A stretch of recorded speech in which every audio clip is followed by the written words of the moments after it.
네, 여러분들 안녕하세요. 시사타파의 심층분석 시작하도록 하겠습니다. 이재명 대통령께서 오는 11일이 취임 100일이에요. 오는 11일이 취임 100일이다 보니까 취임 100일 기자회견을 엽니다. 당연히 대통령 입장에서는 지금 국내외적으로는 굉장히 복잡한 상황이죠. 국내에서는 지금 내란 특검, 김건희 특검, 고 최혜병 특검 하면서 사실상 지난 정권에 대한 어떤 비리와 그 국정농단 이런 것들을 밝히고 있는데, 그러다가 보니까 여야가 극명한 대립을 하고 있고, 이재명 대통령께서는 이제 웬만하면 이제 민생과 경제, 거기에 이제 외교에 집중하는 모습을 보여주고 있어서 이번에 100일 기자회견에서는 안 봐도 뻔한 게 먹고 사는 문제, 경제, 민생, 그리고 미래의 성장과 비전에 대해서 대통령이 어, 이제 여러분들 벌써 100일이라고 생각하세요? 아니면 이제 100일이라고 생각하세요? 음. 여러분들은 벌써라고 생각해요? 이재명 대통령 되고 나서 너무 많은 일들이 일어나고 뭔가가 이렇게 바로 잡히는 느낌이라서 어떻게 보면 벌써 100일이 지났나라고 생각을 들 때도 있지만, 어쩔 때는 야, 엄청난 일을 했는데 이제 100일? 아직 4년 7개월 4년 9개월 남았다. 벌써라고 생각하세요? 예. 너무 벌써라고 해갖고 빨리 간다고 생각하지 마시고요. 4년 9개월 남았습니다. 4년 9개월. 알겠죠? 예, 대통령 임기 4년 9개월 남았습니다. 예, 걱정하지 마십시오. 예, 알겠습니다. 어쨌든 취임 100일 기자회견 성장과 비전을 밝힐 것이다라고 여러분들이 아마 보시면 될 것 같아요. 90분간 한다고 합니다. 1시간 반. 그다음에 제가 오늘 좀 어떤 거를 봤냐면, 이재명 대통령께서 내일입니다. 내일 9월 4일이죠. 저는 9월 4일 굉장히 역사적인 날이라고 생각하는데, 양대노총 위원장과 오찬 회동을 합니다. 여태까지 민주노총이 사실상 노사정위원회를 탈퇴를 했거든요. 어떻게 보면 문재인 대통령과 양대 노총 위원장 간 오찬도 5년 6개월 만이에요. 그래서 어떻게 보면 민주노총이 이제 노사정 사회적 대화 기구에 참여를 한다 그랬거든요. 26년 만에 1999년에 노사정 위원회를 탈퇴한 이후 처음으로 다시, 그때 1999년에 김대중 정부였지만, 그때 민주노총에서 김대중 정부가 탄생하자마자 탈퇴한 이유는 IMF 극복이라는 이유만으로 사실상 기업을 살린다고 하면서 노동자 해고를 너무 쉽게끔 해주면서 그때 노사정위원회를 민주노총이 탈퇴를 했던 거예요. 무슨 말씀인지 아시겠죠?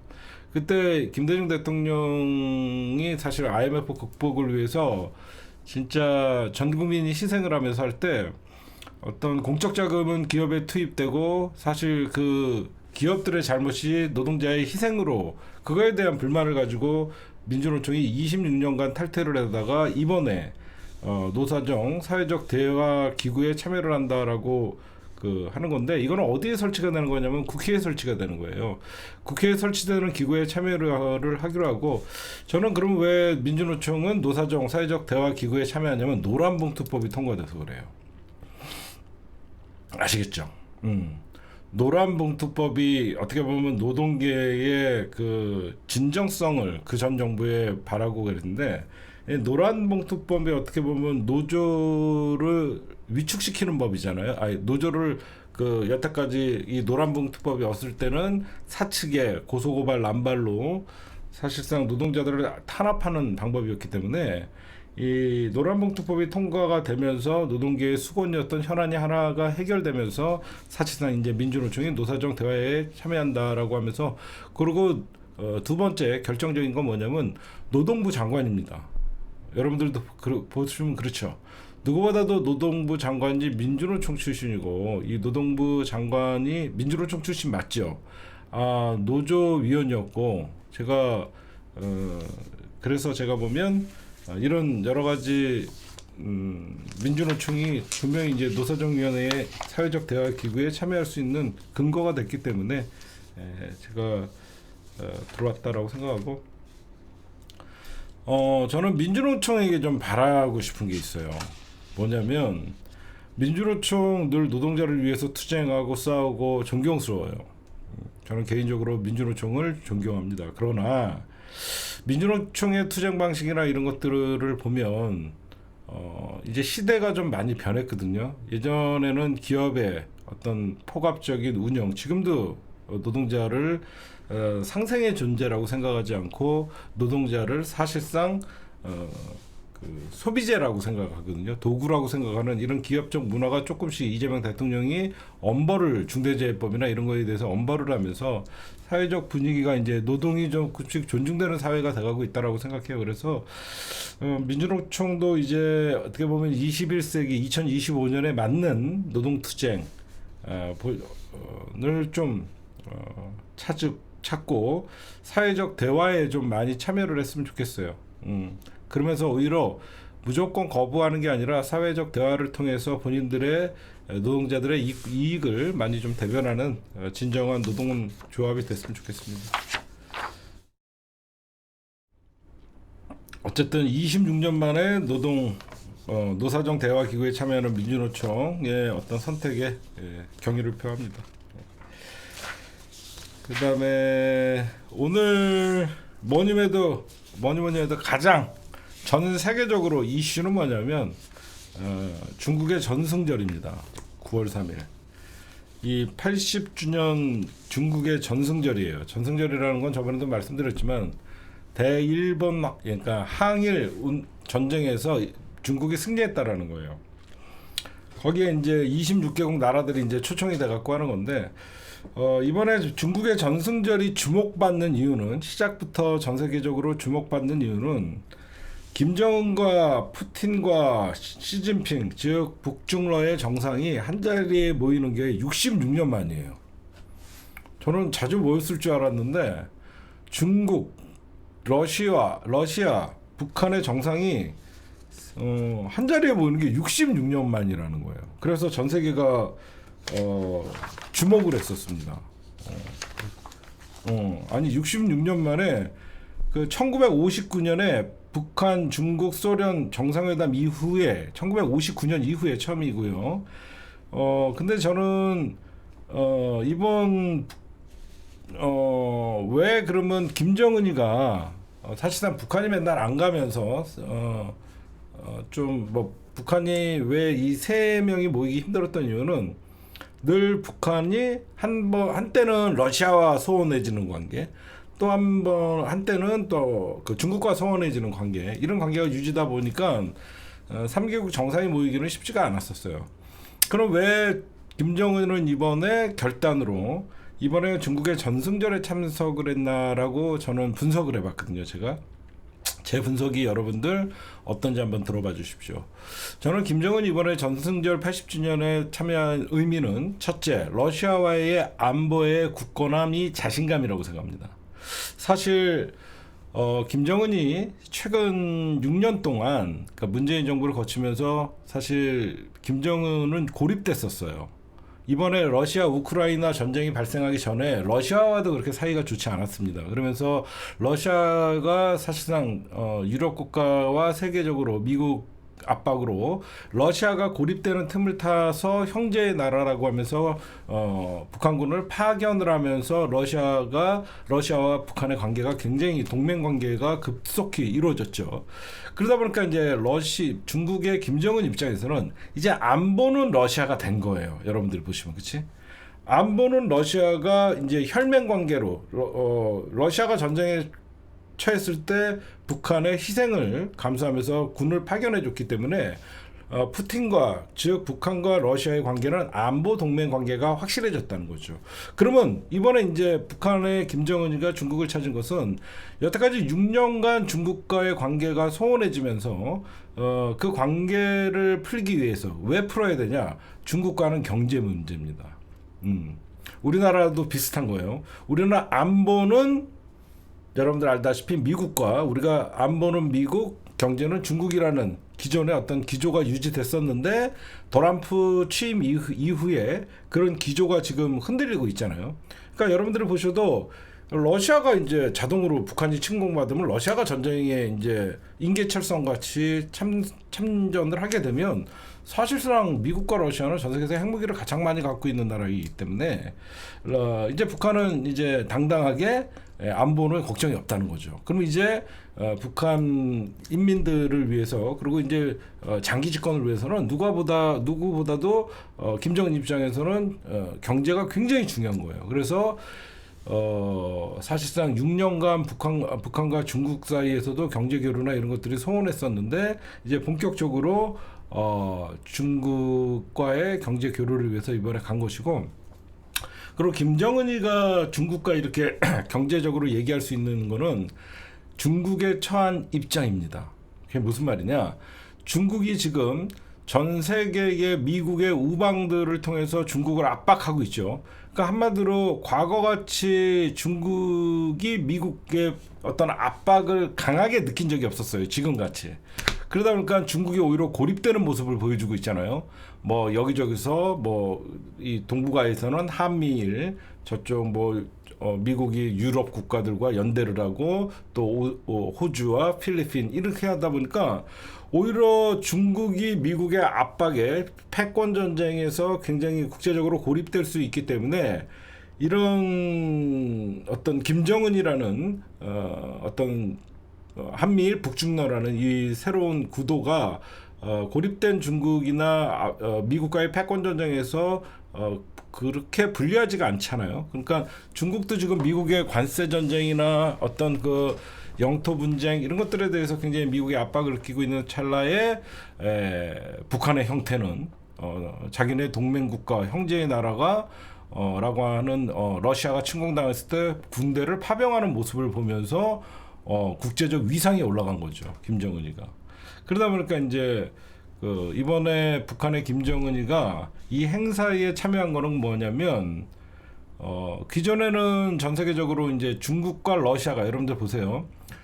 김정은이가 사실상 제가 보면 국제적 위상이 엄청나게 올라갔어요. 그 이유는 사실상 북한이 비핵화를 계속 어쩔 수 없이 하겠다라고 하면서 미국과의 접촉도 했던 이유는 그 전까지만 해도 최근이 아니라 트럼프가 국제적으로 관세 전쟁을 일으키거나 이런 트럼프의 자국 이익 보호를 위해서 전 세계 경찰 노릇을 포기하고 다시 재편되는 미국 중심의 국제 질서이기 전에 그 전에는 여러분들 알다시피 북한의 핵무장을 가장 반대한 나라가 사실 중국과 러시아예요. 그렇죠? 중국과 러시아가 북한의 핵무장을 사실상 반기지가 않았었어요. 그래서 북한이 그게 가장 큰 불만이었던 거예요. 어떻게 보면 한미일 북중러라는 어떻게 보면 이 삼각구도, 그러니까 양 진영의 구도가 있었는데 북한의 입장에서는 왜 그 유엔 안보리 이사에서도 북한의 핵 확산에 대해서 제재하는데 찬성을 해주고, 그래서 북한의 경제적 고립을 겪었던 거잖아요. 여러분들 아시겠죠? 응? 무슨 말씀인지 아시겠죠? 유엔 안보리 상임 이사국인 러시아와 중국도 북한의 어떤 핵 확산에 대해서 우려를 해서 오히려 미국의 유엔에서 제재를 가해주고 그런데 찬성을 해주고 그랬단 말이에요. 그러니까 내심 북한 입장에서는 그게 불만이었고 북한의 고립이 원인이라고 생각했는데, 이번에는 러시아와 우크라이나 전쟁을 통해서 어떤 북한의 어떤 그 러시아의 동맹 관계가 이제 한 단계 업그레이드 되면서 이게 어떻게 되는 거냐면 이제 당당하게 이제 북한은 중국과의 이해관계에서 여태까지 반대를 했던 러시아는 이제 북한의 핵무장을 반대할 명분이 없어진 거죠. 그럼 이제 중국만 설득을 하면 중국도 이제 이번에 전승절에 초대해갖고 김정은을 극진한 예우를 했거든요. 그럼 무엇이냐면 기존에 있던 북한에 대한 중국의 태도가 달라진 거예요. 그전까지는 러시아나 중국은 비핵화해야 된다라고 하는 거에 불만이 없었는데 그 의견이 미국과 일치했었는데 이제는 북한은 비핵화를 하지 않고 이제 핵 보유국으로 선언을 하고 있잖아요. 그거에 대해서 사실 비핵화 불가 공식을 계속 김정은은 천명을 하고 북한은 핵 보유국의 지위를 공고히 지금 다지기 위해서 러시아와 중국의 오늘 3국의 정상들이 중국의 전승절에 참여를 한 거죠. 그렇죠? 그러니까 이제 중국도 북한의 핵무장을 이제 사실상 용인하게 되는 거고, 러시아는 이미 용인을 했고, 그러면 어때요? 이제 트럼프나 백악관 입장에서도 그러니까 사실상 북한은 핵 보유국이다라고 하면서 이제는 비핵화가 아니라 핵 동결을 얘기하고 있거든요. 실질적으로. 그렇죠? 사실상 이제는 미국의 트럼프 입장은 현실적으로 북한의 비핵화는 불가능해 보이고 대화가 안 되니까 핵 동결을 목표로 가고 있으니까, 저는 그래서 이번에는 누가 봐도 이 전승절에서 가장 빛난 사람은 저는 시진핑도 아니고 푸틴도 아니고 북한의 김정은이가 가장 위상이 올라간 것이다. 그런 전승절이 아닌가 하고 전 세계가 주목을 했다라고 생각해서, 그래서 오늘 여러분들 알다시피 우푸틴 좌정은 뭐 이렇게 얘기들도 나오는 것들을 봤죠. 중국이 이번에 김정은을 정말을 예우를 깍듯이 했다라고 합니다. 그래서 그만큼 중국이 미국에게 느끼는 압박이 심하기 때문에 동맹이 필요한 것이죠. 저는 그렇게 생각을 해요. 그래서 이 사진 한 장만 봐도 26개국 정상이 초청됐지만 오른쪽에는 푸틴, 왼쪽에는 김정은이 있는 것만 봐도 중국과 러시아와 이 3국이 어떤 관계인지를 우리가 알 수가 있겠죠. 이 세 나라만 온 게 아니라 26개 국가가 갔거든요. 그래서 저런 거를 봐도 그렇고, 하여튼 제가 분석을 해보면 66년 만에 모인 어떤 중국의 전승절, 이거는 사실상 북한이 전 세계의 핵 보유국을 천명하는 것이고, 그거에 대해서 이제 여태까지 북한의 핵 보유를 인정하지 않았던 중국과 러시아도 동맹 관계를 유지하면서 인정한 것이다. 그래서 그만큼 시진핑은 미국의 압박을 느끼고 북중러라는 새로운 삼각 동맹이 필요한 것이고, 러시아와 북한의 어떤 군사 동맹 관계가 그러니까 중국의 시진핑도 과거에 김정은을 대하듯이 하지 못하는 것이다, 이렇게 말씀을 좀 드리고 싶습니다.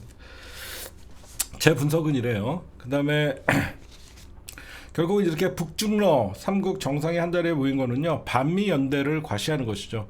미국이 다국적 어떤 다자 대결로 다국적 어떤 중국 압박에 나선 것에 대항하기 위해서 반미 연대를 북중러로 과시했다. 저는 이렇게 좀 보고 있습니다. 그만큼 이제 중국이 김정은을 최고 예우로 했다는 것은 중국과 북한이 6년 동안 소원했던 관계가 이제는 회복되고 있다라는 것을 볼 수 있고, 중국과의 관계 회복은 경제적 지원으로 이어질 수 있기 때문에 김정은이 어떤 뭐 두 마리 토끼를 잡았다. 그래서 안보는 러시아, 경제는 중국이라는 김정은의 외교 전략이 통하고 있다라고 저는 개인적으로 분석을 합니다. 그래서 오늘 이 전승절 끝나고 나서 푸틴이랑 김정은이랑 저기 정상회담을 했대요, 따로. 이게 지금 김정은과 푸틴이 정상회담을 하는 장면인데, 여기에서 이제 푸틴 입장에서는 북한군의 희생을 잊지 않겠다. 여러분 생각해 보십시오. 전쟁이 났는데 의외로 원사이드하게 러시아가 우크라이나를 밀고 들어가고 금방 다 지배를 할 수 있을 거라고 생각을 했는데, 느닷없이 유럽 국가들과 바이든 정부가 개입을 해갖고 전선이 확전이 된 거예요. 그래서 장기화됐잖아요. 그래서 거의 2년 이상의 전쟁을 치르다 보니까 러시아나 그 러시아의 군인들이나 이쪽에서 불만들이 쌓이고 계속 이제 경제적 고립이 되는 거죠. 그런 와중에 어떻게 보면 그러니까 북한에서 러시아에 보낸 부대는 최정예 부대예요. 그냥 어설픈 민방위 부대에 보낸 게 아니라, 북한이 그래도 자존심이 있기 때문에 러시아에 보낸 최정예 부대들이 다른 나라의 전쟁에서 희생을 한 거죠. 그래서 푸틴이 북한군의 희생을 잊지 않는다라는 얘기를 하니까 김정은은 형제로서 모두 도운 것뿐이다. 벌써 김정은과 푸틴이 세 번째 정상회담을 하고 있어요. 그래서 북한 입장에서는 어떻게 보면 파병을 계기로 러시아와의 관계가 확대됐다라고 분석을 하면 좋을 것 같아요. 군사적 확대만 아니라 사실 러시아에 어마어마한 자원이 묻혀져 있고 에너지 자원과 광물 자원이 엄청나게 묻혀져 있잖아요. 그래서 아마 김정은 입장에서는 러시아와 전 분야의 협력이 확대를 하는 계기가 되기 위해서 정상회담을 한 것이다라고 여러분들에게 말씀드리고 싶고, 어떻게 보면 중국 러시아 정상과 어깨를 나란히 하는 핵 보유국, 결국 러시아 중국 그 열병식 내내 옆자리에 앉고 그 다음에 핵 보유국의 지위, 사실상 위상을 과시한 것이고, 이거는 결국은 어떤 일이 있냐면 중국과 러시아의 이제 뒷 배경이 확보가 된 거죠. 여러분들 김정은 입장에서는. 그러면 어떻게 되죠? 앞으로 이제 미국과 도란프와의 정상회담이 굉장히 유리한 고지에 올라가겠죠. 중국과 러시아가 뒷 배경이 있으니까, 그러니까 과거 여러분들 잘 생각해 보세요. 문재인 정부 때 어떻게 보면 김정은이 그 당시에 트럼프한테 매달렸어요. 잘 생각해 보시면. 왜 그러면 문재인 정부 때의 그러니까 북미 정상회담을 문재인 대통령이 타이밍을 잘 잡았었어요. 북한이 고립된 상태였어요, 그때. 사실상 중국과의 관계가 굉장히 안 좋았고, 북한은 비핵화를 할 수 없다라고 계속 주장하니까 미국의 북한 제재에 중국이 동참을 해줬거든요. 그러니까 그거에 불만이 있으면서 북한과 중국의 사이가 정말 안 좋았었어요. 그러면서 이제 점점 중국과도 안 좋지, 그렇다 그러고 러시아가 뭐 지금의 현실같이 현재 국가도 아니니까, 북한의 입장에서는 그럼 미국과 단판을 짓자라고 하면서 미국과의 단판이 절실했던 사실 김정은이었어요. 왜 절실했냐? 김정은의 미국과의 담판의 어떤 가장 큰 것은 미국의 원조가 아니에요. 김정은 정부를 인정하라는 겁니다. 그러니까 언제든지 미국이 전 세계에 가장 강한 군사 대국이 있기 때문에 김정은의 늘 불안은 언제 어디서 김정은을 축출할지 모르거나 사살할지 모른다. 그러니까 김정은 정부를 언제든지 미국이 마음만 먹으면 없애버릴 수 있다라는 이 불안감이었던 거예요. 그래서 단판을 뭐 중국과 러시아의 관계가랑 지금 같은 경우에 어떠죠? 안보는 어떤 러시아가 뒷배가 있으니까 과거같이 미국에게 김정은 체제의 보장을 할 필요가 없는 것이죠. 이해가 가세요? 과거에는 중국과 러시아와의 그 사이가 안 좋다 보니까 그냥 단판을 질러 그랬대요. 북미 수교를 통해서 김정은 정권의 체제 안정을 보장받으려고 했는데 결과론적으로는 그게 사실상 파토가 났잖아요. 그러니까 지금 김정은 입장에서는 그때의 북한의 입장과 이번에 트럼프와 어떤 김정은의 두 번째 만남을 정상회담을 하게 되면 이제는 굳이 김정은 입장에서는 안보를 미국에게 체제 보장을 해달라고 할 필요가 없다는 거죠. 무슨 말씀인지 아시겠죠? 그 당시만 해서도 러시아도 서운했고 중국과도 서운하다 보니까 내가 여기서 추출한다고 해도 이 새끼들은 갓나 새끼들은 나를 신경도 안 써줄 새끼들이야 이렇게 불신이 있었단 말이야, 중국과 러시아가. 근데 이제는 북한군이 러시아가 갖고 희생을 하고 사실상 전쟁에 참전을 해주다 보니까 이제는 혈맹이 돼버렸잖아. 진짜 피를 흘린 혈맹이 되다 보니까 자동으로 북한이 침략받으면 러시아가 개입을 낸단 말이야. 그러니까 미국은 함부로 앞으로 그 전까지 한마디로 든든한 백이 생긴 거죠. 그러니까 이제 미국의 어떤 협박이나 안보적으로 비핵화를 요구하면 김정은은 우리는 핵보유국이다라고 얘기할 사람이에요. 그러니까 미국과의 정상회담을 앞두고 든든한 뒷 배경이 생긴 것이고, 결국은 트럼프와의 정상회담이 언제 잡힐지는 모르지만 굉장히 불리한 고지에서 지난번 대화했던 그렇게는 하지 않을 가능성이 많겠다라고 여러분들에게 말씀을 드립니다. 오늘 여기에서 이제 우원식 국회의장이 이재명 대통령을 대신해서 전승절 80주년의 경축행사에 참석을 했는데, 아무래도 세계 정상들이 오는 자리이다 보니까 각국의 정상들은 VIP석에 앉았고 우원식 의장은 정상은 아니죠. 그러다 보니까 저 끄트머리에 앉았는데 김정은 위원장이랑 잠깐 마주치면서 얘기를 했다고 합니다. 우원식 국회의장이 7년 만에 다시 뵙는다. 이게 뭐냐면 2018년도에 그 문재인 정부에서 우원식 의장이 그 당시에 수행단으로 참여를 했었어요. 그 당시에 수행단으로 참여를 하면서 그때 김정은 위원장을 본 적이 있대요. 그래서 2018년 남북 정상회담 만찬의 수행원으로 그 당시에 우원식 의장이 갔기 때문에 7년 만에 김정은한테 얘기를 거니까 이런 장면이 연출된 거예요. 저 기억나십니까? 우원식입니다. 너무 어서 본 것 같아. 그러니까 7년 만에 다시 봅니다. 그랬더니 김정은이 네. 그러면서 악수하면서 짧은 대화를 나눴대요. 악수하면서 짧은 대화를 굉장히 멋쩍어 하잖아요. 굉장히 멋쩍어 하잖아요. 그래서 네 하면서 짧은 대화를 나눴다고 지금 얘기들이 나오고 있는데 여기에는 박지원 전 원장과 김태년 의원 거기에 조국혁신당의 어떤 그 김준혁 이런 분들이 갔는데 전체적으로 북한은 우리나라를 굉장히 그 뭐라 그래 본척만척 본척만척 뭐 이렇게 했다라는 소리가 나옵니다.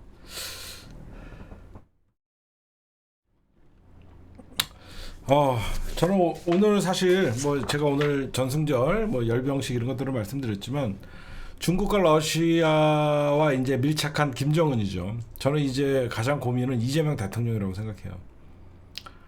그러니까 이재명 대통령이 이제 저쪽은 이제 북한을 상대하기가 더 힘들어졌어요. 무슨 말씀인지 아시겠죠?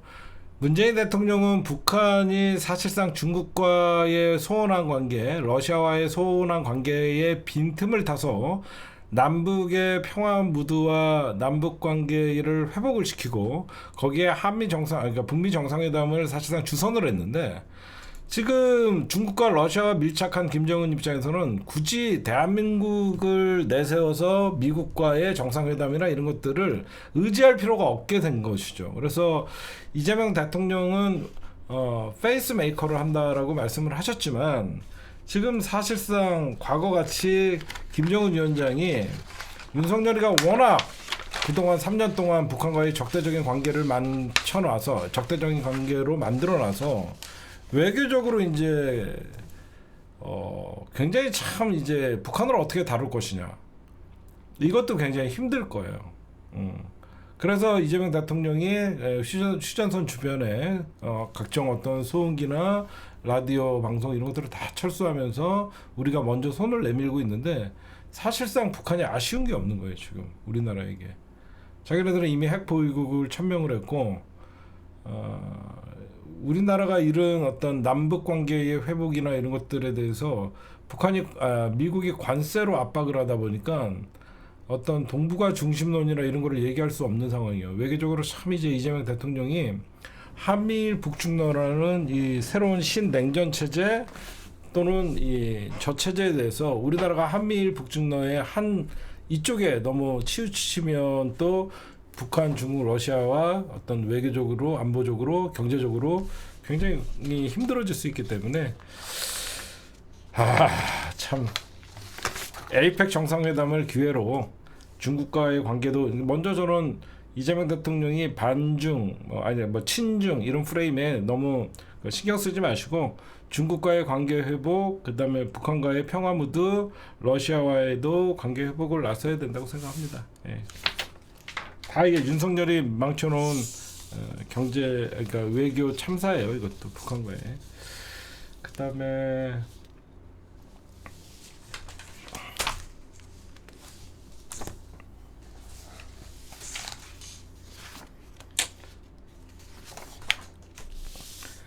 오늘 민주당 의총이 있었습니다, 여러분들. 더불어민주당 의총이 있었는데 오늘 아마 의총 결과는 여러분들이 아마 다 백브리핑을 통해서 들으셨을 것 같아요.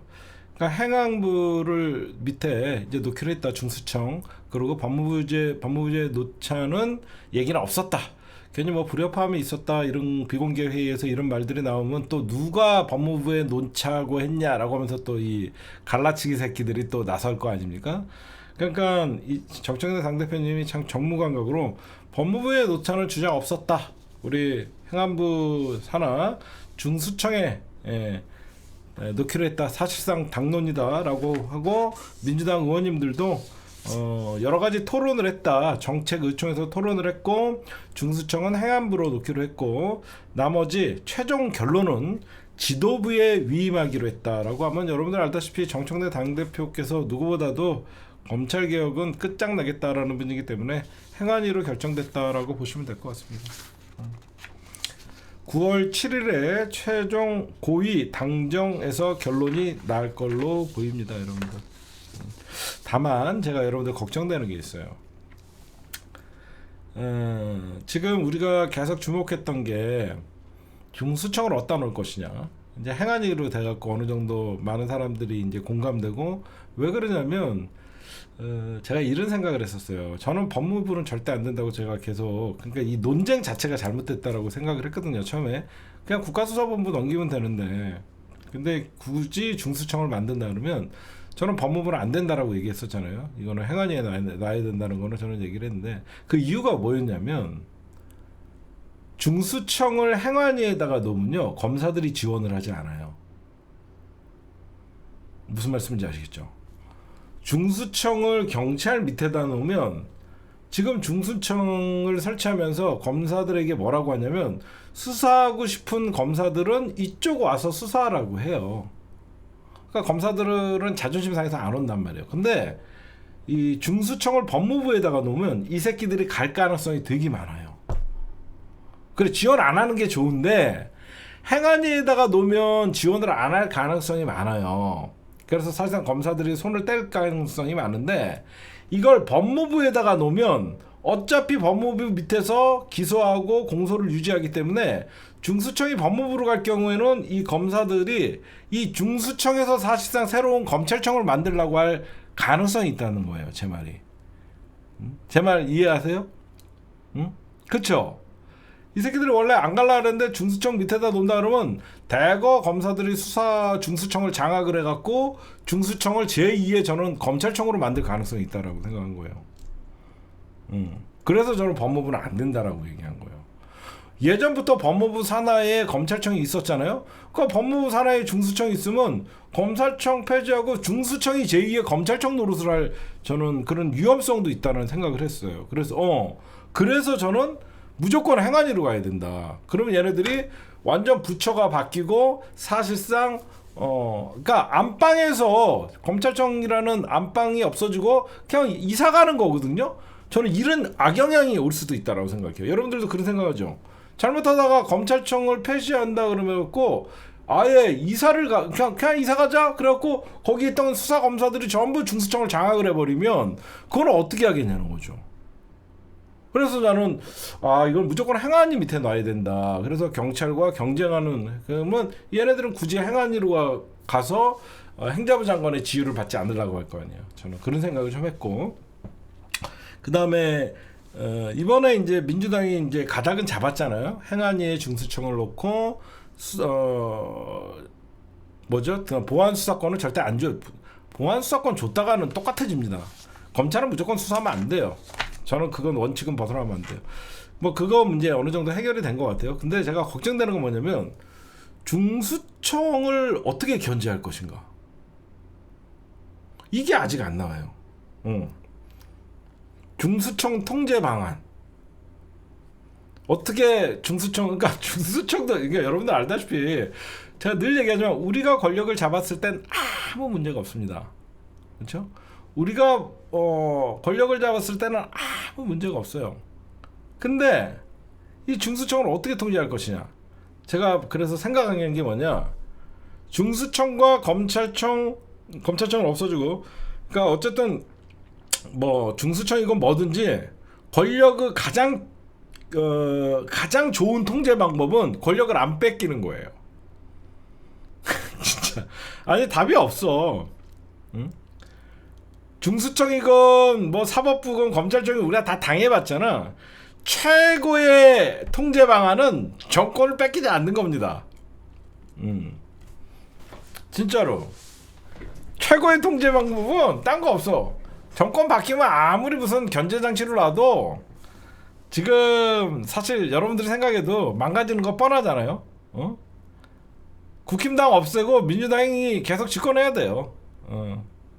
진짜 여러분들 생각해도 아무리 우리가 좋은 법안을 만들고 아무리 권력을 분산시켜도 정권 뺏기면 저 새끼들 뭔 짓거리를 못합니까? 그러니까 우리는 권력 통제 방안을 너무 심각하게 생각하지 않았으면 좋겠어요. 최고의 권력 통제 방안은 저들에게 권력을 뺏기지 않는 거라고 저는 생각을 합니다. 어떤 통제 방안도 만들어봐야 무용지물 될 거예요. 여러분들이나 나나도 하도 당해봐서 어떠한 견제 장치, 어떠한 통제 방안 만들어도 저들은 권력을 잡으면 다 무력화시키고 지네 마음대로 할 겁니다. 그래서 저는 이런 중수청 통제 방안은 어떤 뭔가는 만들겠죠. 그 통제 방안보다 대한민국의 검찰의 뿌리를 뽑고 정치 검찰들의 뿌리를 뽑고 대한민국 권력을 최고로 통제하는 것은 민주당이 절대 권력이 뺏기지 않는 것이다. 저는 개인적으로는 그렇게 생각합니다.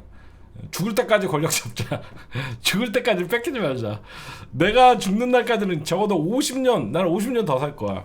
난 앞으로 100살을 넘길 거니까 50년 동안 적어도 대통령 10명은 바뀌는 걸 보고 뭐 4년 연임제가 되든 절대 뺏기지 말아라. 그런 생각을 합니다. 여러분들은 아무리 생각해도 아무리 좋은 법, 아무리 좋은 여러분들 지금 대통령제가 나빠갖고 윤석열이가 쿠데타 일으킨 거 아니죠? 대한민국 헌법이 이상해서 윤석열이가 쿠데타를 일으킨 건 아니잖아요. 헌법 위에서 군림하려 그랬던 윤석열을 제어할 수 있는 견제장치가 없었던 것이잖아요. 그쵸?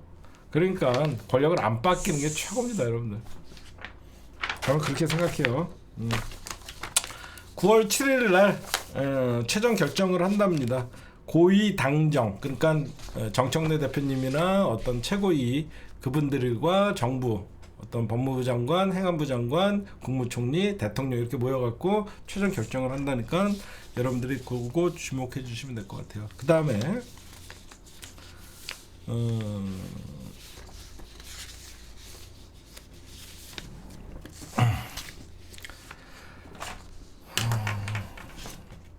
저는 여러분들 요즘 법원, 행정처, 대법원, 사법부의 형태를 보면요, 얘네들 내란 공모자들이에요.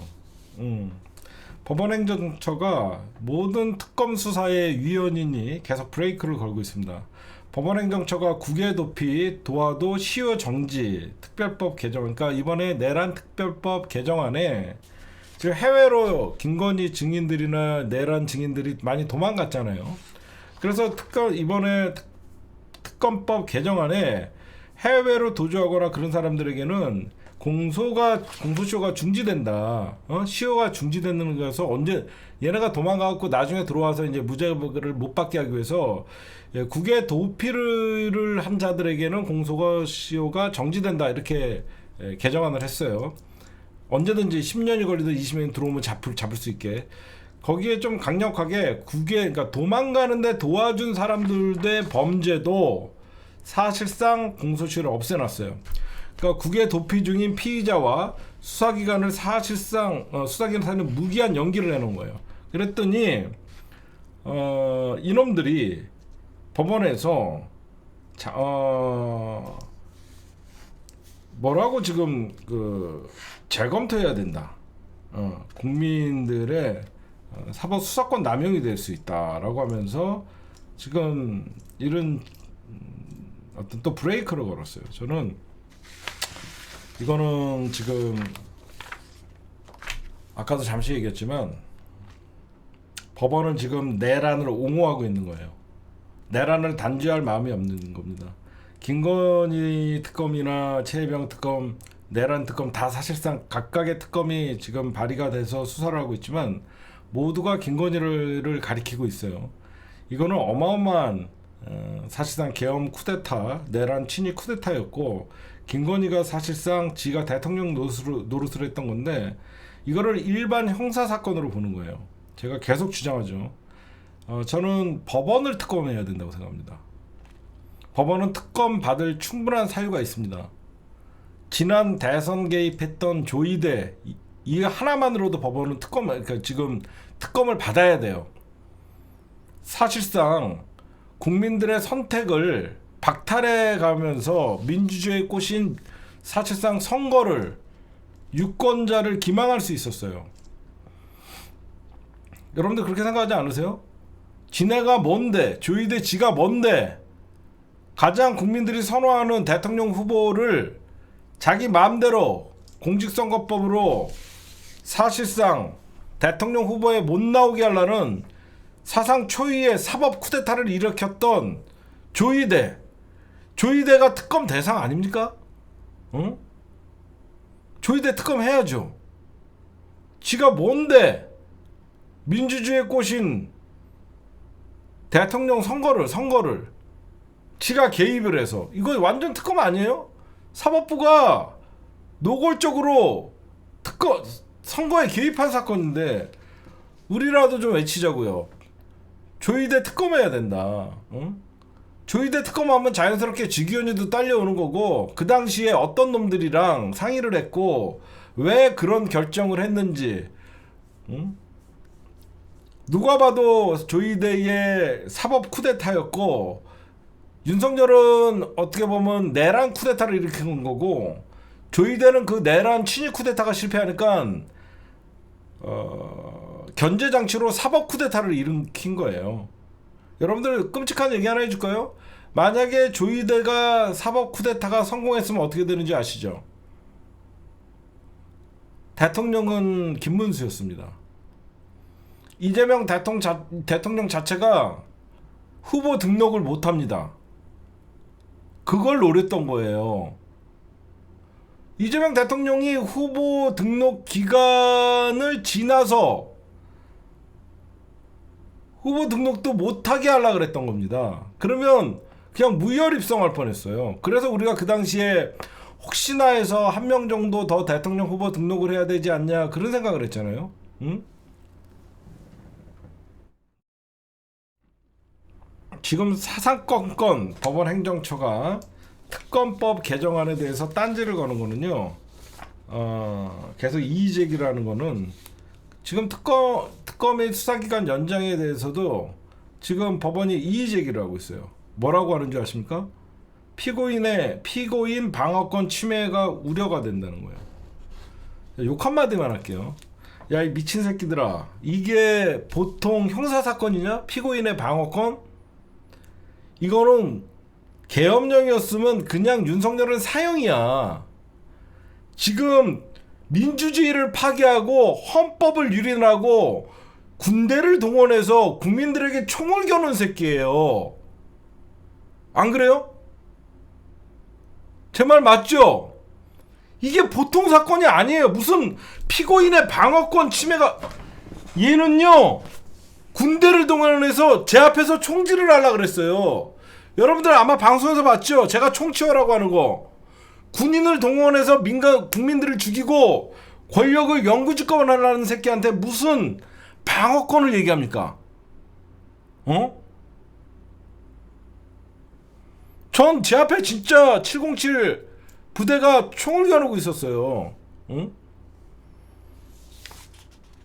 미친놈들이에요 이거. 지금 또 여러분들 민주당이 이제 사법개혁에 대해서 지금 논의를 하니까 뭐라고 하는 줄 아십니까? 언론 플레이예요 이 새끼들. 대법관 16명을 늘릴 경우에, 지금 이제 대법관 민주당이 이제 30명으로 만든다고 했잖아요.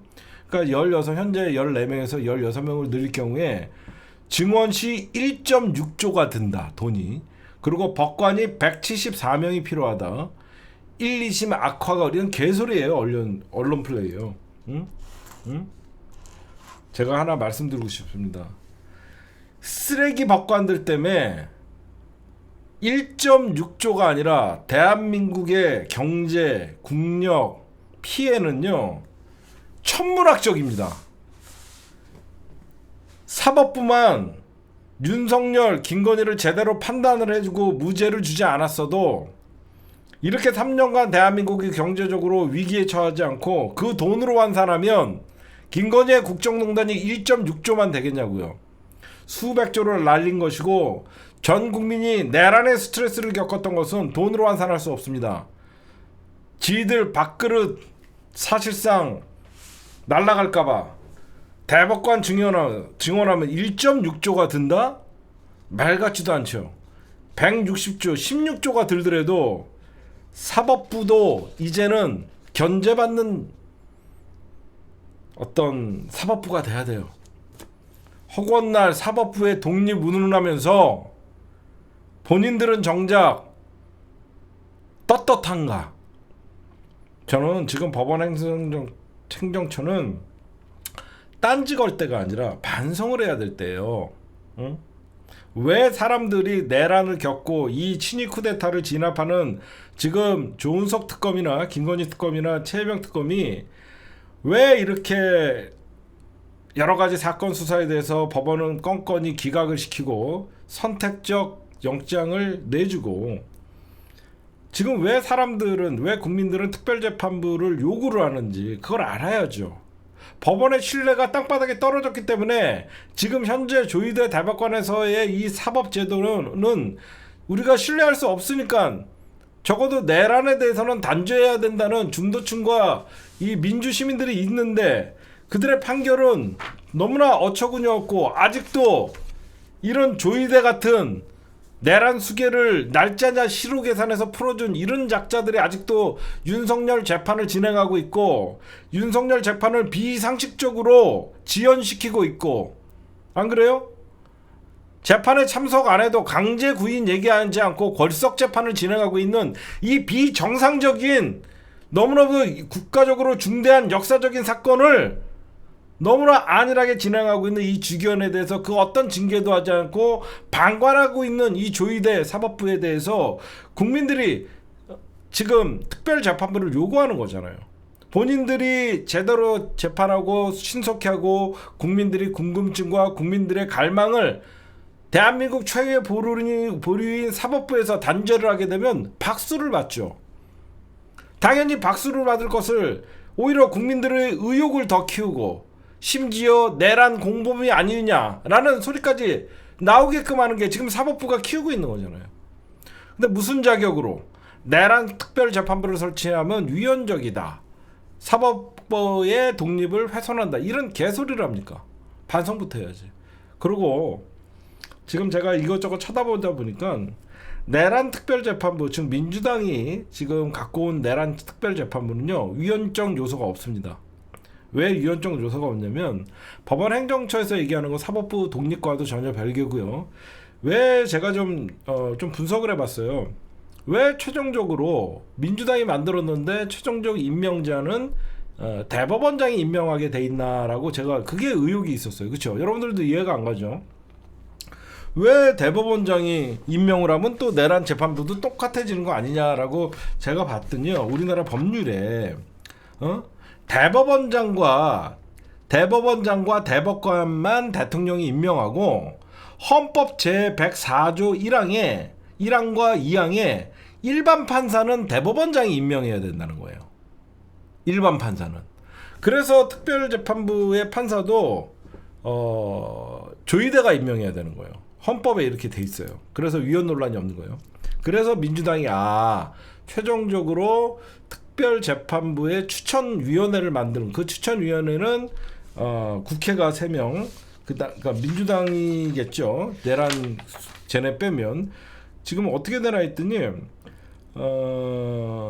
국회 추천 3명 법원 판사회의에 그러니까 법원의 판사회의에서 3명 그 다음에 대한변호사협회에서 3명 그러면 총 9명이잖아. 국회 3명 변협 3명 그 다음에 법원 판사회의에서 3명 하면 총 9명인데 이 중에서 6명을 조희대한테 올리는 거예요. 이 중에서 6명만 3명은 날리고 6명을 올리면 조희대가 2배 3명을 여기서 찍는 거예요. 3명을 여기서 찍어서 재판부가 구성되는 거예요. 그럼 위헌적 논란이 없는 거죠. 그렇죠? 이 사람이 판사 자격이 없는 것도 아니고 어떤 판사냐? 서울중앙지법에 근무하는 판사들이나 서울고법에서 근무하는 판사들 중에서 선발을 하는 거예요. 무슨 말씀인지 아시겠죠? 서울중앙지법판사, 서울고법판사 중에서 둘 중에 추천 3명씩 하는 거예요. 민주당 3명 저쪽에는. 그러면 좋은 판사님들을 민주당이 추천을 하고 대안편을 추출하고 그러면 민주당이 다수당의 힘을 갖고 있기 때문에 국힘당이 추천한 국회목 1명 정도는 민주당이 커트시킬 수 있잖아요. 그래서 이렇게 만들었더라고요. 그래서 제가 그러면 법원 행정처가 얘기하는 이게 뭐가 위헌이냐, 이 특별재판부 설치도 위헌 요소가 저도 있다라고 처음에 생각했고 걱정을 많이 했는데 저는 걱정 안 해도 될 것 같아요. 이거 찾아보니까 법원 조직법이라고 있어요. 법원 조직법에 따라 지방법원과 고등법원에는 부를 설치할 수 있대요. 부, 그러니까 뭐 밑에 뭐 둔다는 뜻이에요. 법원 조직법 30조 1항 및 27조 1항에 보니까 특별재판부는 이러한 부에 해당돼요. 이거 법원 조직법에 특별재판부를 부에 해당되고요. 특별재판부 설치에 관한 특별법은 서울중앙지법과 서울고법의 내란 사건을 전담하는 특별재판부 설치를 강제할 뿐이고요. 특별재판부 설치를 강제하는 조항은 국회가 제정한 법률에 의한 것입니다. 그러니까 무슨 말이냐면 국회가 제정한 법률에 의해서 법원 조직도 이루어진다는 겁니다.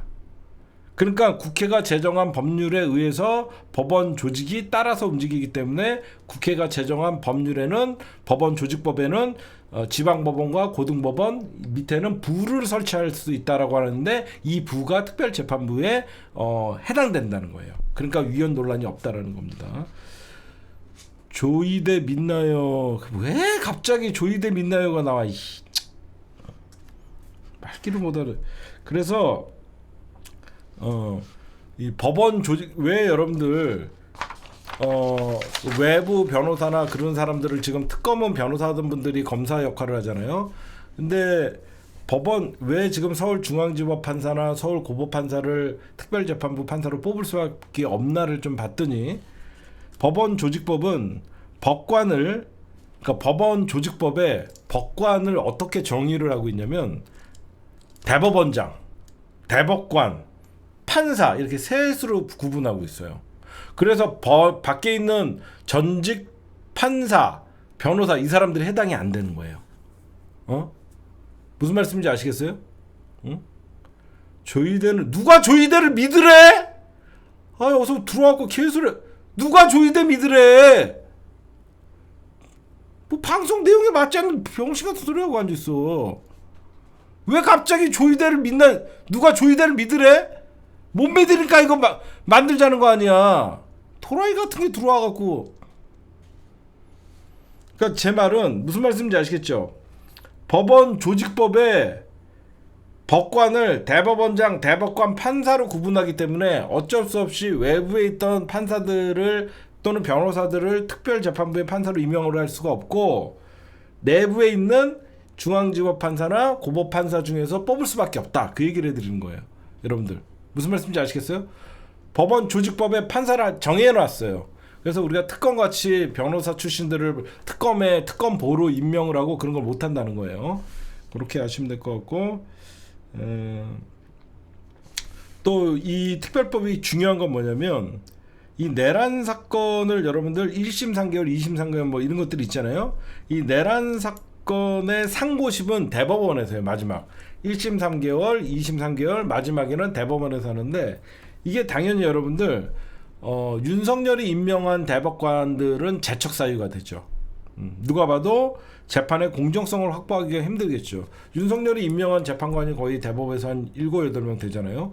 그렇기 때문에 이 사람들은 재척 사유가 돼요. 이 사람들은 빼고 윤석열은 최종적으로 재판을 해야 된다. 아니 한참 설명하고 있는데 조이대를 믿나요? 너나 믿어 가서. 조이대를 누가 믿어?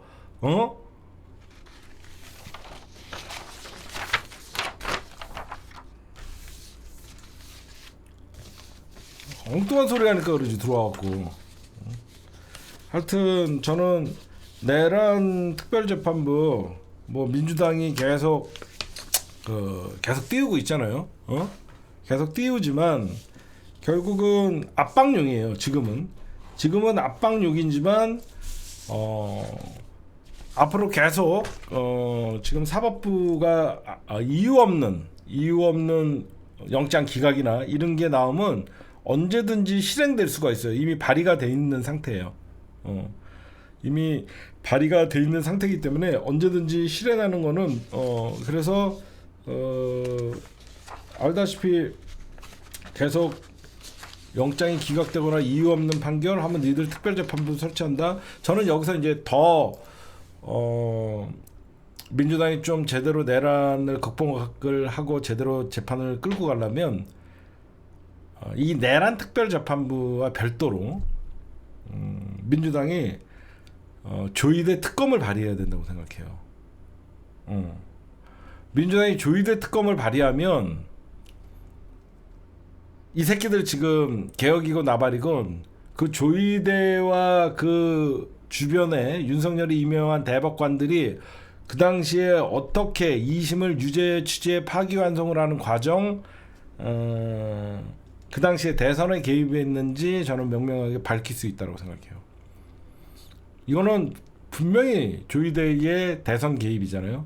저는 민주당이 내란 특별재판부 압박도 중요하지만 저는 반드시 조의대 특검법도 저는 관철시켜야 된다고 생각해요. 힘 있을 때 해야 돼. 나중에 해야지 하면 그때는 더 못해요. 차라리 내란 밀어붙일 때 조의대도 내란에 가담한 거 아니냐. 왜 그러냐면 여러분 생각해보세요. 말도 안 되게 사실 윤석열이가 중앙선관위라는 어떻게 보면 헌법기관을 침탈하고 그 체포명단에는 좌파 판사라고 하면서 체포명단에 노상원 수첩에 있었는데 그 어떤 윤석열 내란에 대해서 조의대가 아무 얘기들을 하지 않습니다. 민주당 지금 겁날 게 뭐가 있어요. 저는 조의대는 그러니까 아직 조의대 특검은 저는 명분이 있다라고 생각해요. 아니면 조의대 특검은 진짜 명분이 있어요. 그때 말도 안 된다고 생각을 했잖아요. 그래서 저는 반드시 조의대 특검과 내란 특별재판부는 같이 해야 된다고 생각합니다. 그래야지 사법부가 뜨끔해갖고 이제 정신 차릴 것이다라고 저는 생각합니다. 왜 그러냐면 저는 조의대도 내란 공범이라고 생각해요.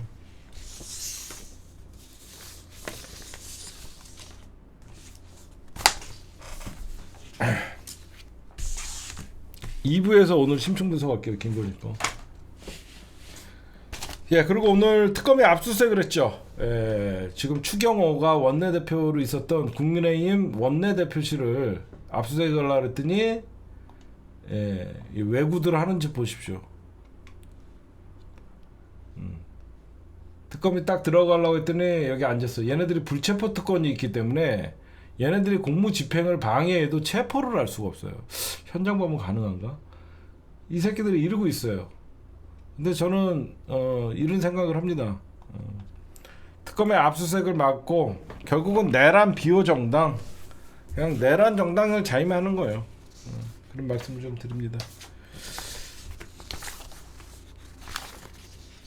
2부에서는 여러분들 소름 끼치는 통일교와 김건희 이 관계 이런 것들에 대해서 제가 좀 심층 분석을 좀 하도록 하겠습니다.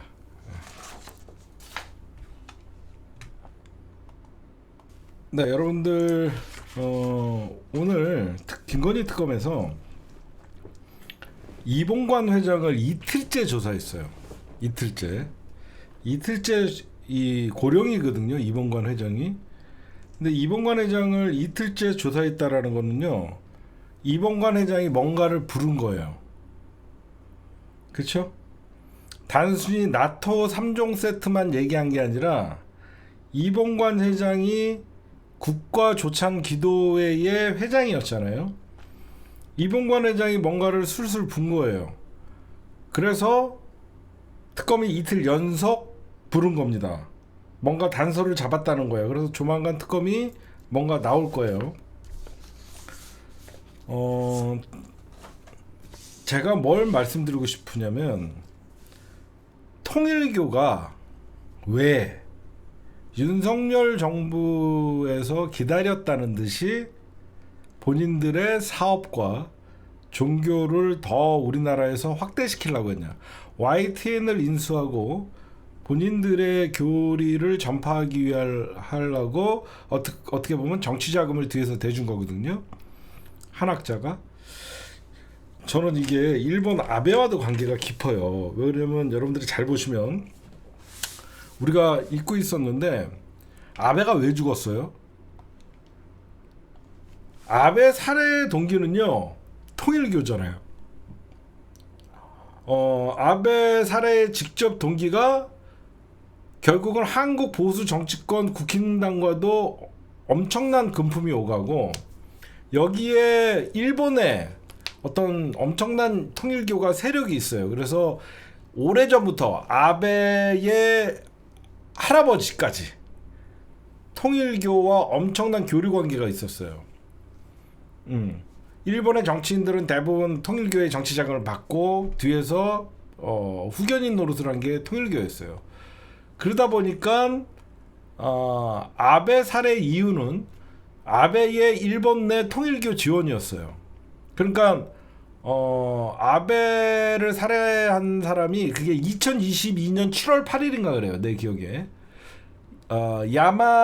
야마가미 데스야라는 이 아베를 살해한 그 청년이 뭐라 그러냐면, 어머니가 통일교에 과도한 헌금을 지불해 가정이 파탄났다.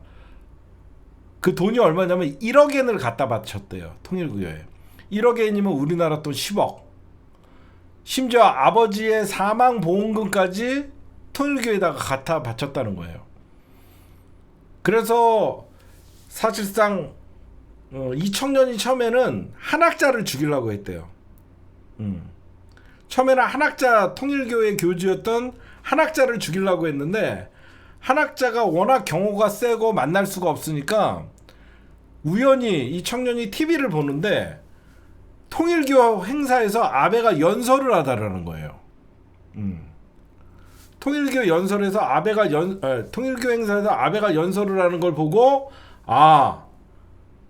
이 아베의 배우가 이 자민당의 이 통일교의 배우가 자민당의 아베구나, 이렇게 시작을 했던 거예요. 그러니까 생각을 해서 아베를 죽이기로 마음을 먹었던 거예요. 지금 놀라운 게 뭐냐면 일본의 보수 자민당 의원 절반 이상이 통일교로부터 돈을 받는데요. 왜 그러면 일본의 자민당과 통일교가 결합을 하게 됐냐?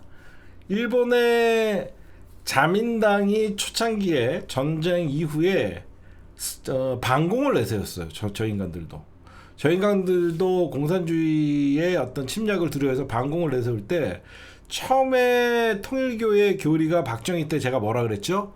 승공이었어요. 승공. 반공산주의를 얘기하는 게 딱 맞아 떨어지면서 일본에서 통일교가 자민당과 들러붙은 거예요. 제가 이것까지는 여러분들이 이미 다 아는 얘기예요. 근데 제가 이상한 게 뭐냐면, 이 아베가 2022년 7월 8일인가 죽어요. 테러로. 죽은 다음에 일본에서는 이 사건을 엄청나게 조사를 했겠죠. 조사를 하다 보니까 이 청년의 얘기를 듣고 통일교의 수사를 시작합니다. 통일교회 2022년부터 수사를 계속 진행해 오면서 사실상 일본에서 통일교가 해산되는 것 같은 분위기로 가요. 국민적 여론이. 저 청년의 엄마가 통일교회에게 1억 엔을 갖다 바쳤다는 거, 일본 사람들이 충격이죠. 심지어 사망보험금까지 갖다 바쳤다. 저 종교가 뭐냐라고 하면서 이제 그 사람들이 이제 관심을 갖기 시작한 거죠. 그래서 일본이 대대적인 이제 통일교에 대한 압박과 수사를 합니다. 그게 2022년 7월이죠. 아베가 죽은 날. 그러고 나서 윤석열은 2022년 5월에 취임을 해요. 그러니까 이때부터 이제 아베 그러지 않아도 일본에서 통일교의 어떤 그 입지가 흔들리고 있는데 마침 윤석열이가 당선된 거예요. 근데 갑자기 거기에 7월달에 아베가 죽은 거예요. 근데 마침 그것도 이 통일교랑 연관된 사건이죠. 그때부터 이제 통일교는 적극적으로 이 윤석열과 김건희에게 다가가기 시작한 거죠. 윤종호 본부장으로 제가 보면. 그래서 이제 지금 결론을 말씀드리면, 올해 3월에 통일교 일본 도쿄 지방법원이 통일교 해산을 했습니다. 올해. 그러니까 이미 재판이 진행되면서 질 것 같다는 예감이 들었겠죠. 그래서 통일교의 한학자는 김건희에게 국내에서 통일교의 확산과 일본이 아닌 해외의 사업을 해서 캄보디아를 생각을 한 거죠. 2025년 3월에 일본에서 통일교를 해산을 했어요. 도쿄 지방법원에서. 그러니까 해외에서 입지가 줄어드니까 한학자는 어떻게든지 국내에서도 통일교 해산이니 이런 안 좋은 영향력이 있을 수 있으니까 YTN이라는 언론을 갖고, 왜 일간지는 세계일보를 갖고 있어요. 세계일보의 사장을 통일교에서 임명하거든.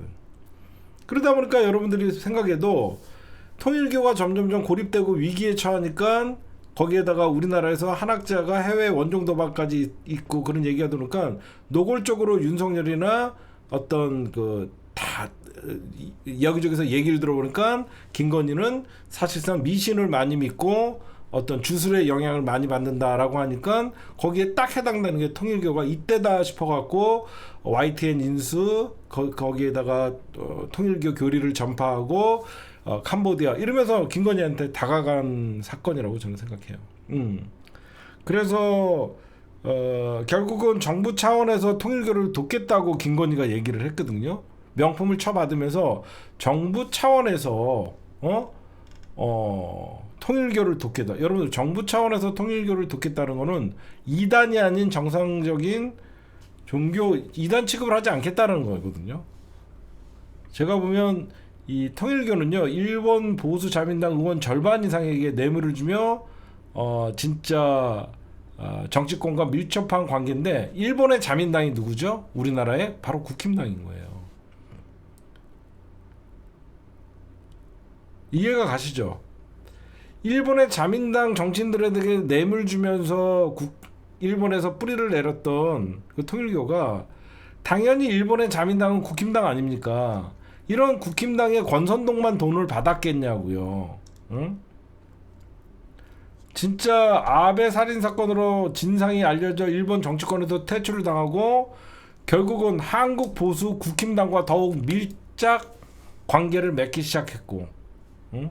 그래서 통일교가 국힘당의 뇌물을 풀기 시작했고, 그 연결고리에 건진이 등장하고, 그래서 건진 법사가 윤석열과 김건희의 주변 인사들을 통해서 뇌물을 전달하고 거기에 통일교의 여태까지 수건 사업들을 해결하려고 했던 것이고, 그 중간에는 건진 법사, 정치권에는 권선동이 있던 것이고요.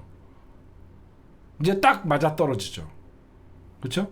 일본과의 끈이 떨어지니까 결국은 한국의 국힘당에게 뇌물을 주면서 일본을 어떤 통일교에서 장악했듯이 똑같이 했던 것이요. 거기에 연결고리가 김건희 윤석열과의 직접적인 관계는 건진 법사가 맡았고, 정치권에서 통일교 문제를 해결할 거는 권선동과 이철규였죠. 제가 보면.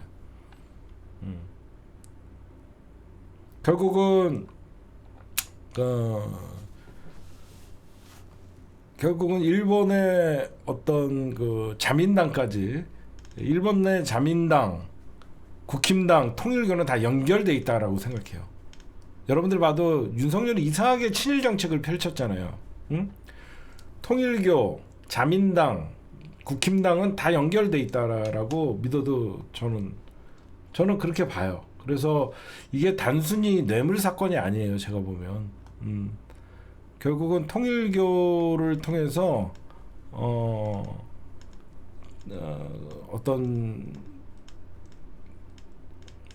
이 국힘당과 얘네들이 영구집권을 꾀하고, 선거 때마다 통일교 신자들이 동원되고 윤석열과 그 인간들이 결국은 국힘당을 장악하게 만드는 그런 일들이 벌어진 거라고 지금 생각합니다. 그래서 밝혀질 것들이 굉장히 많은데, 제가 여러분들 오늘 제목이 김건희가 아프다고 하는 이유, 특검의 수사에 안도했다라고 생각해요. 지금 김건희가 갑자기 저혈압이다라고 해서 뭐 병원에 가야 된다 뭐 이런 얘기들이 나오고 있거든요. 지금 특검 안에서. 제가 왜 이 얘기를 하냐면요, 제가 계속 얘기했죠. 목걸이 받았다. 김건희가 이제 그 서희건설 회장 이봉관 회장한테 뭐 반클리프 아펠이라는 목걸이는 스스로가 받았다고 시인했다라고 얘기를 하잖아요. 저는 이게 핵심이 아니라고 계속 얘기하잖아요. 김건희는요 내란의 설계자고요, 내란의 우두머리고요, 그 다음에 그 마약 사건의 배우고요, 그 다음에 이재명 대통령 테러의 배우예요. 김건희가 계속 궁금해하는 거는 특검이 뭐를 물어보냐 이거라고 제가 계속 강조하잖아요. 처음에 특검이 혹시나 김건희 눈에는 지금 목걸이 받았다, 거북이 받았다, 이거는 그냥 집행유예라고 생각해요. 김건희는 어마어마한 변호사들을 쓸 거니까. 여러분들도 그런 생각하죠? 김건희 여러분들 목걸이 몇 천만 원짜리 받았다, 몇 천만 원짜리 받았다, 수백억을 여러분들 횡령해도 몇 년 살지도 않아요. 이런 목걸이 받으면 그냥 집행유예예요. 김건희가 그럼에도 불구하고 특검 수사에 응한 거는 혹시나 특검이, 즉 내란 특검에서도 김건희를 부를 거 아닙니까? 아직 김건희가 내란 특검에서 김건희를 부르지 않잖아요. 김건희가 아마 내란 특검에서 김건희를 부르게 되면 김건희는 깜짝 놀랄 겁니다. 그렇죠? 김건희는 오히려 지금 특검이 공소장을, 자기를 구속시키면서 공소장을, 기소 내용을 보면서 김건희는 굉장히 안도의 한숨을 쉬었을 거예요. 그 공소장에는 공천 개입, 그렇잖아요? 뭐 여론조사비 그런 거, 거기에다 목걸이 받았다, 이런 거밖에 없어요. 이거 다 해봐야 몇 년 나오지도 않아요.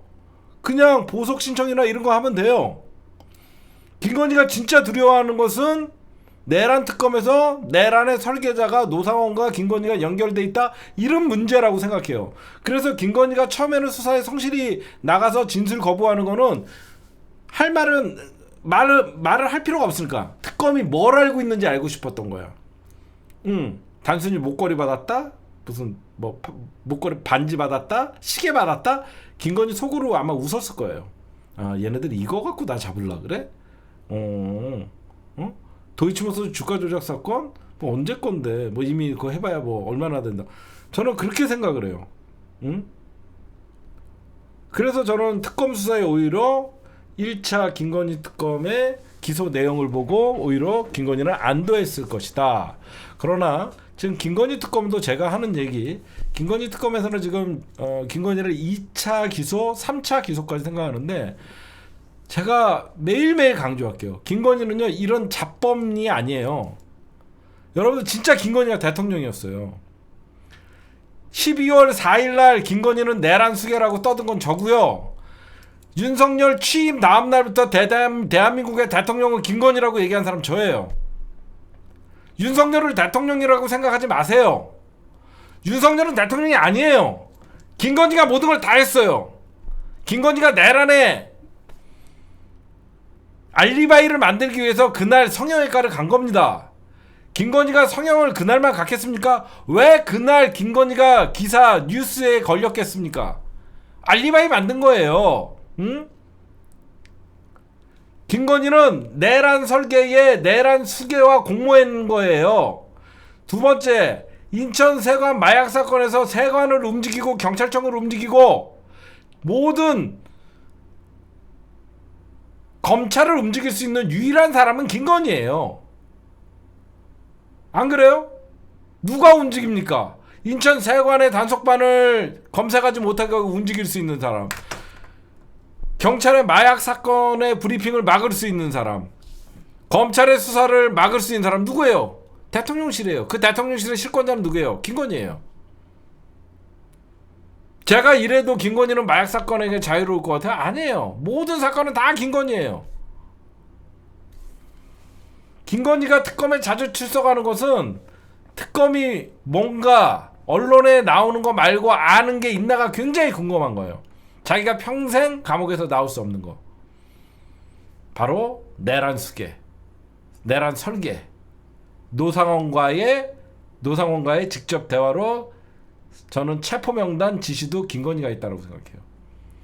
김건희가 작성한 명단이에요. 그러니까 김어준이 들어가는 겁니다. 제가 아는 윤석열은요, 극우 유튜버는 볼 줄 모르지만 대선 전에 이명수도 몰랐어요. 서울의 소리 이런 거 아무것도 몰라요. 윤석열 7시간 녹취록 들어보면요, 명수씨 제가 우리 아저씨한테 훌륭한 청년이 있다라고 하니까 지금 그런 청년이 있어? 그런 얘기를 했대잖아요. 최혜병 특검, 이종호 3부 체크에 모든 임성근, 김건희, 임성근 부인 다 연결돼 있습니다. 김건희는 앞으로 더 이상 특검 수사에 응하지 않을 것인 거 뻔합니다. 윤석열 빤스 난동 같이 김건희 란제리 난동 일으킬 겁니다. 제 말이 거짓말인가 봐요. 김건희도 출석 거부. 왜? 김건희가 앞으로 수사 받아갖고 이왕 기소됐는데 야 저런 거 갖고 나 기소했어? 재판에서 변호사 사갖고 대응할 것 같아요. 여러분들도 제 말에 동의하시죠? 김건희가 진짜 궁금했던 것은 수많은 범죄를 일으키다 보니까 자기 범죄자는요 이것만큼은 특검이 몰랐으면 하는 것들이 있었을 거 아니에요. 그렇잖아요? 특검에서 수많은 범죄를 저지른 김건희 입장에서는 이거는 다 세상에 알려지니까 뻔한 거 물어보는 거 말고 진짜 자기가 숨기고 싶은 것들을 과연 특검이 알고 있을까? 그거를 알아보러 특검에 출석을 한 거예요. 근데 특검이 결국 자기를 기소한 내용을 보니까 정말 자기가 드러내고 싶지 않았던 건 하나도 없는 거죠. 저는 오히려 김건희는 이번 1차 김건희 특검의 기소에 안도의 한숨을 쉬었다라고 생각해요. 그래서 저는 특검의 수사에 앞으로 김건희 응하지 않을 가능성이 높다. 다만 김건희가 만약에 내란 특검에서 부를 때는 상황이 굉장히 놀랄 것이다. 내란 특검. 김건희가 진짜 들어와 하는 거는 내란 특검일 거예요. 그 다음에 마약 사건. 그렇죠? 내란 특검에서 부른다는 건 김건희를 내란 특검에서 부른다는 거는 뭔가 단서를 잡았고 김건희가 내란의 핵심적인 역할을 했다는 게 여기저기서 이제 증거로 발견되면 김건희는 사형 아니면 무기징역이잖아요. 그걸 가장 두려워하는 거예요. 저는 그렇게 봐요. 그래서 여러분들이나 나나 생각하듯이 특검이 열심히 수사하지만 진짜 제발 조은석 특검은 김건희는 내란의 설계자입니다. 내란의 수괴예요.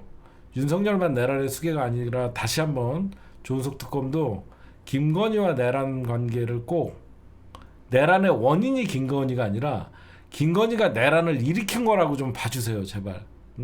여기저기서 언론이나 김건희의 어떤 특검법을 민주당이 자꾸 밀어붙여서 윤석열이 내란 계엄령을 선포했다? 개 풀 뜯어먹는 소리 하지 마.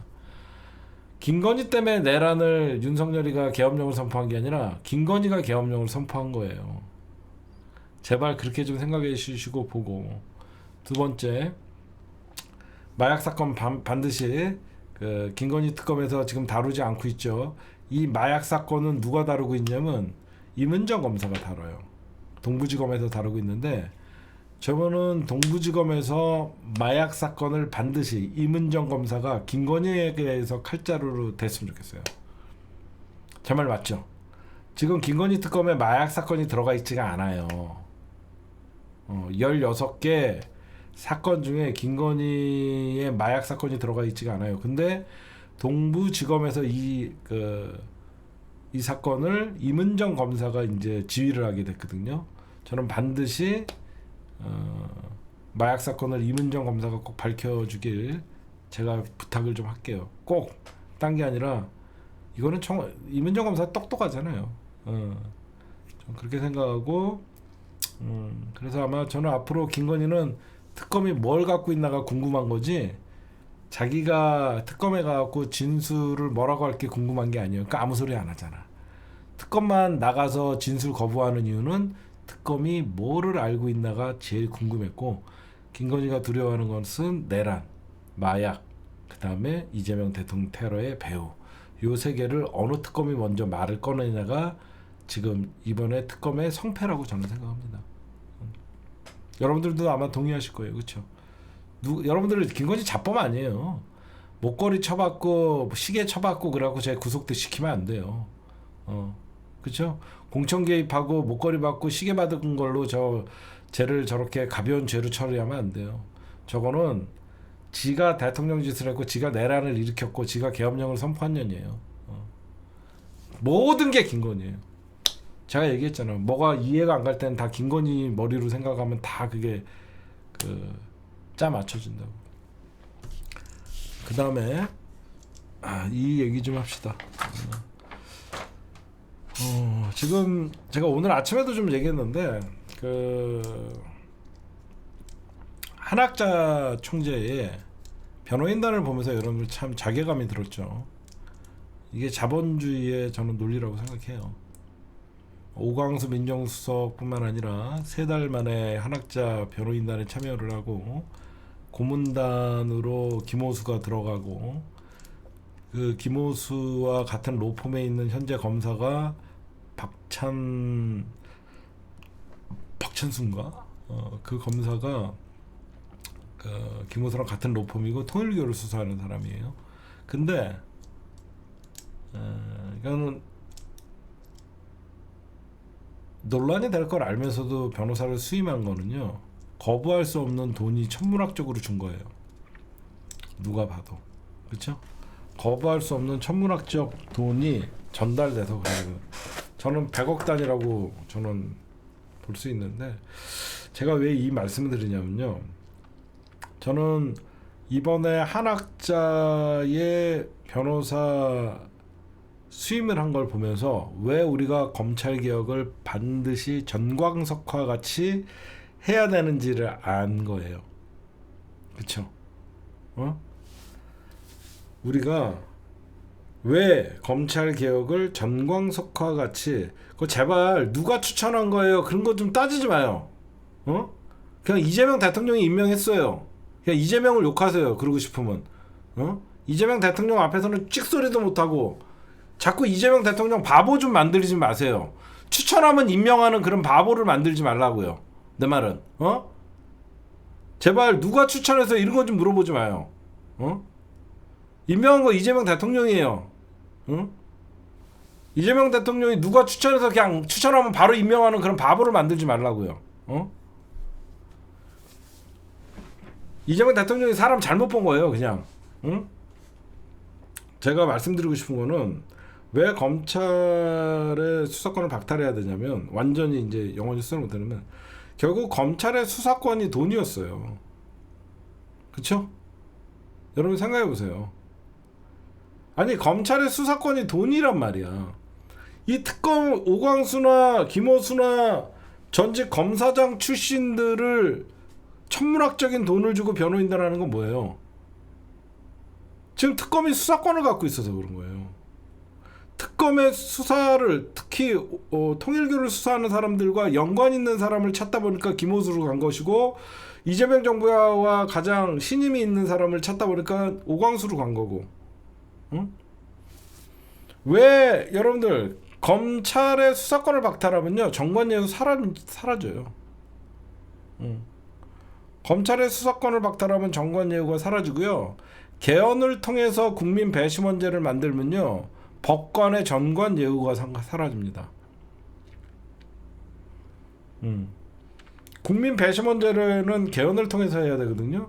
국민 배심원제를 하면 법관의 전관예우가 먹히지가 않죠. 국민 배심원들이 있으니까.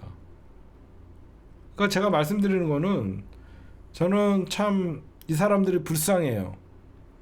배울 만큼 배운 사람들이고, 변호사 윤리라는 게 있는데 결국은 돈의 노예가 돼서, 내란 사건이 특별 검사들이 지금 사건을 진행 중인데 한학자를 특검 수사에서 대변하기 위해서 변호를 한다? 야, 그래서 뭐 이재명 대통령께서 잘 알아서 하시겠지만, 저는 고위공직자들, 특히 검사 출신 검사장 이상의 이런 사람들 대통령실에 들어오면 안 돼요. 왜 그러냐면, 여러분들 봉욱이 됐든 오광수가 됐든 영원히 민정수석 하는 거 아니잖아요. 그러면 이 사람들이 여러분들 민정수석 2년을 하든 3년을 하든, 오광수가 봉욱이 아무리 뭐 인간성이 좋고 사람이 좋다 그래도 검사는 검사일 뿐이에요. 이 사람이 여러분들 민정수석 끝나면 어디로 돌아가죠? 대형 로펌으로 가요. 이 사람들이 돌아갈 곳이 정해져 있는 사람들이에요. 그러면 결국은 그 사람들은 대형 로펌에 가고 사건을 수임하는 사건들이 일반 사건일까요? 여러분들이나 나는 대형 로펌에 정관예우 변호사를 쓸 수 있는 능력이 안 돼요. 정관예우 변호사를 쓰는 거는 대기업 재벌들이나 돈 있는 엄청난 부를 축적하고 있는 사람들이 정관예우를 쓰는 거예요. 그러니까 여러분들에게 말씀드리고 싶은 것은 왜 여기저기서 검찰 출신을 민정수석 시키면 안 된다. 저는 그러나 이번에 이재명 대통령은 오광수가 됐든 봉욱이 됐든 법률적으로 얼마든지 검찰개혁을 완성할 수 있다는 자신감이라고 생각해요. 지금은 여러분들이 착각하지 않으셨으면 좋겠어요. 이재명 대통령이 오광수를 시켰다가 봉욱을 시켰다가 왜 검찰의 고위급 출신들을 민정수석으로 시키냐에 대해서 일각에서는 이재명 대통령도 실망이다라고 하는데, 우리가 민정수석을 민간인을 시켰을 때 검찰이 어떻게 저항하는지 봤잖아요. 문재인 대통령 때 검찰개혁은 3년차 때 시작했던 거고 4년차 때 2017, 2018, 2019, 사실상 2019년 집권 3년차 후반기에 검찰개혁을 시작해갖고 사실상 윤석열이라는 괴물이 검찰 쿠데타를 일으킨 거고, 이재명 대통령은 집권하자마자 검찰개혁을 들고 나왔기 때문에 저들은 저항하지 못해요. 검찰을 스스로 검찰 안에 뿌리 깊은 것들을 이제는 저항하지 못하게, 그래서 저는 민정수석을 검찰을 쓰지 말라 그랬는데도 이재명 대통령은 오히려 쓴 거라고 생각해요. 왜? 문재인 대통령이 검찰개혁에 어떻게 실패하는 거를 누가 가장 문재인 대통령의 검찰개혁의 실패의 최대의 피해자가 결국은 이재명 대통령이잖아요. 그때 검찰개혁 제대로 됐으면 이재명 대통령 죽이기에 조작수사나 이런 것들은 없었을 거 아닙니까? 저는 그렇게 생각하거든요. 그래서 오히려 검찰 내에 신망이 높고 이런 사람들을 통해서 검찰의 저항이나 반란을 최소화하고 정광석과 같이 정부 조직법을 통해서 검찰의 수사권을 완전히 폐지하는, 이렇게 저는 이재명 대통령이 검찰개혁을 설계했다라고 생각해요. 여러분들.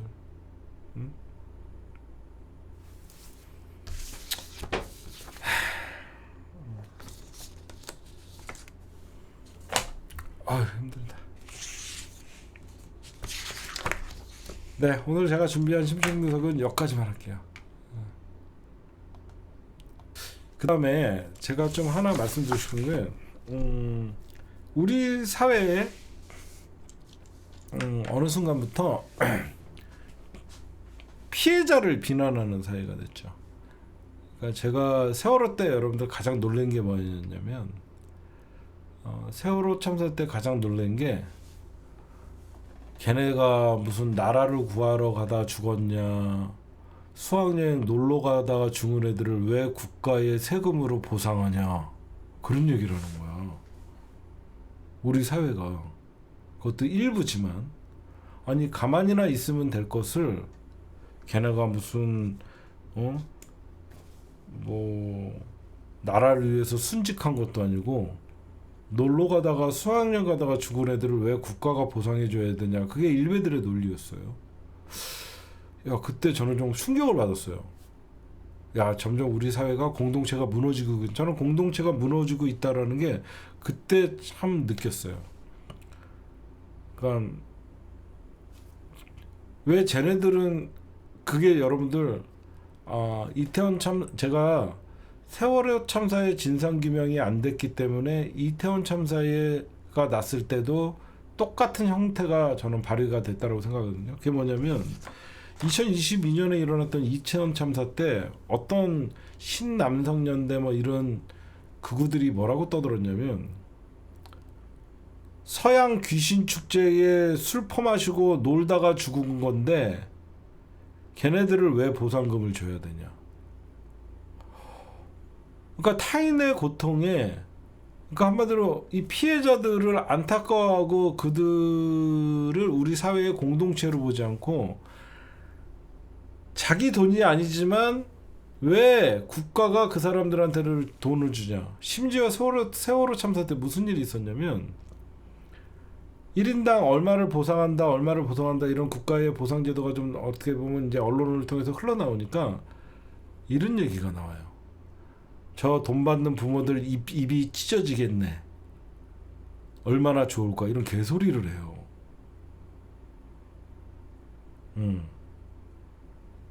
저 1인당 얼마씩 받으면 뭐 로또 맞았네. 어떻게 그런 얘기를 할 수 있어요? 자식 잃은 부모한테?